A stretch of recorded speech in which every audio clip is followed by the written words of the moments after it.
It's August 12th, 2024. I am Broder on politics, or political Broder, and I'm talking about politics, specifically the presidential election and the foreign policy recommendations of me, who has no governmental experience, to Harris to assure her, if she wins the first term, of two terms and better relations with the Israeli people. Okay, rule number one of dealing with Israel: don't get involved in their politics.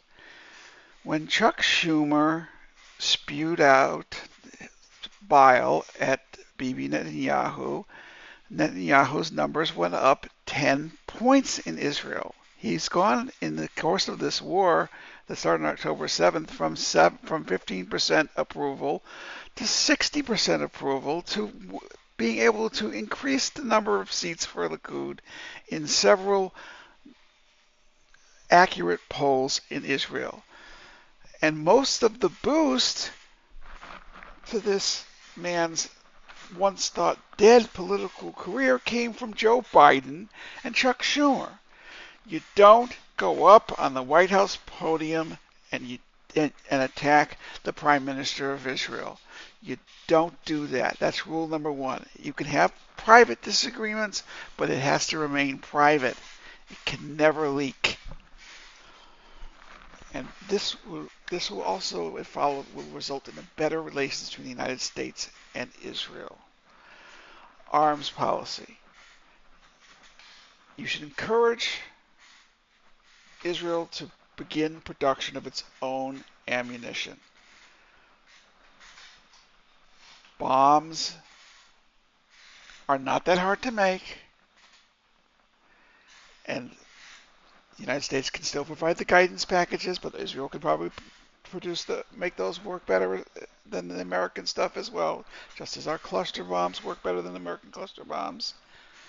Failure rate of cluster bombs made in Israel, 0.1%. Failure rate of American cluster bombs, which Israel was forced to buy because the military aid project is actually a jobs program that requires you to spend the money on your military aid in the United States on weapons. It supports about 250,000 jobs in 400 or 350 congressional districts. Congressional districts is the word I was looking for. So you give Israel what they want. You make sure they've got the ability, they've got enough on hand for any war. You should make that policy. Insist, you don't want to have to ship bombs or tank ammo to Israel during a war, not even a major one. It has a bad look. It gives the anti-Semites something to whine about and complain about, and it's just not right. The United States can put some ammunition on storage there. I know that 150,000 artillery shells were Israel was forced to ship those to the Ukraine because Ukraine was running out of artillery shells. So that was probably because of President Trump screwing around with the Ukraine aid bill. But okay, whatever. Let Israel have enough of all kinds of ammunition, purchase or manufacture it themselves, so you never have to ship them bullets during a war. Seriously. And if the Israeli government wants to whine about increasing the expense for storage for that, let them whine. It is a criminal offense of the Israeli government to allow ourselves to not have enough ammunition to fight a pitsy little army like Hamas in Gaza. We should definitely have enough of every kind of ammo, and 4 times that. We have enough ammo in the country to fight a major war with Iran. And it is malpractice, political malpractice, security malpractice for the Israeli government not to be prepared that way. What other things you want to take care of with policy? All right.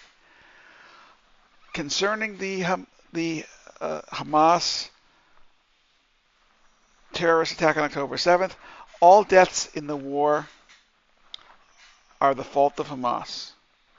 Deaths from starvation, not really happening. But if you can't believe any source that relies on the Hamas government for that information, The Israeli government has proof that we're sending 3,000, almost some cases 4,000 calories a day for every Gazan in food aid.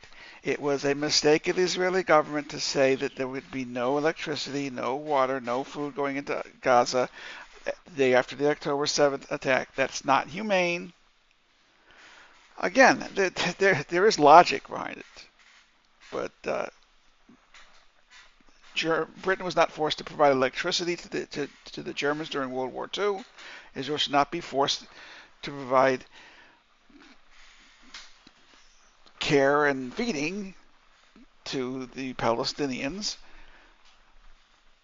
or Arabs in the event of a war. Problem isn't that.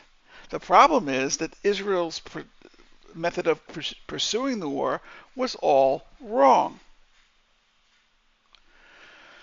They should have actually gone after Iran and Hezbollah and let the put a blockade on Gaza and take over the border with Egypt and break up all those tunnels. But then don't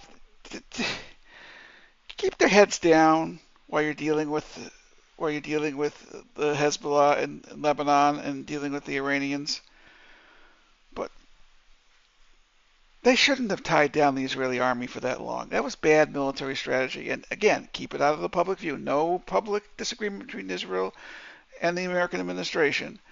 But come on. We should have taken the Philadelphia corridor and cut off the arms shipments into Gaza in 2 or 3 days. And then we can deal with the pinpoint strikes and let them expend all their missiles against the Iron Dome. And then start, and when possible, jump in there and grab hostages. But Israel's strategy was wrong. And it's okay to criticize them in private on that. But you can't have public disagreements with Israel. If there's daylight between Israel, it encourages Hamas, it encourages Iran, it encourages Hezbollah, and it encourages all the other forces, the Houthis, to be less cooperative in negotiations. The bottom line is, after a couple days of shock and awe and some very powerful strikes, we can go on to the current strategy we have now, which is to pick off the leadership of Hamas. We could get to Gaza eventually, but again, there's another video about what should be done about Iran. This is the area the day after. This is what we should do about Israel. And I'm getting long-winded. I want to get to the point where I'm ready to close this out. So, summary. Harris also needs to get good sources. The starvation BS is BS. When you're pumping 3,000 to 4,000 calories per person into Gaza, your problem is distribution. Another interesting thing, I think the Israeli and the American government should have a different policy toward Gaza as well. We are going to liberate the Arabs of Gaza from their oppressors. We're going to free you from oppression by Hamas. We're going to make you free to make peace with Israel and become a high-tech powerhouse on the Mediterranean. That's what we want to give you.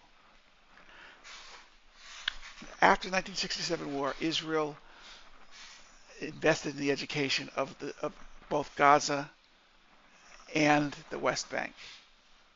Gaza, the problem was the UN refugee organization. They did a lot of the schooling, but the bottom line is the literacy rate went from 5% or under 5% to 99%.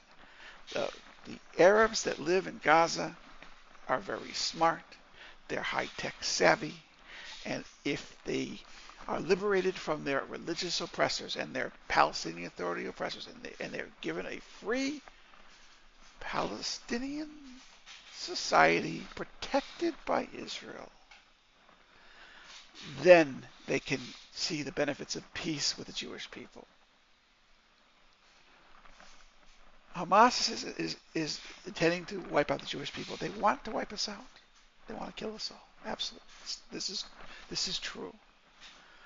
But we have also pursued a policy that it makes them think they have no other path. Let's declare the next goal of the war, since it's gone a different way than I've just recommended how it should have gone, is to liberate the Palestinian Arab people of Gaza from their oppressors. And their oppressors are the Hamas. Their oppressors are the Iranians that ship them weapons to keep them at war with Israel, because that's what Iran wants. Well, Iran has no skin in the game.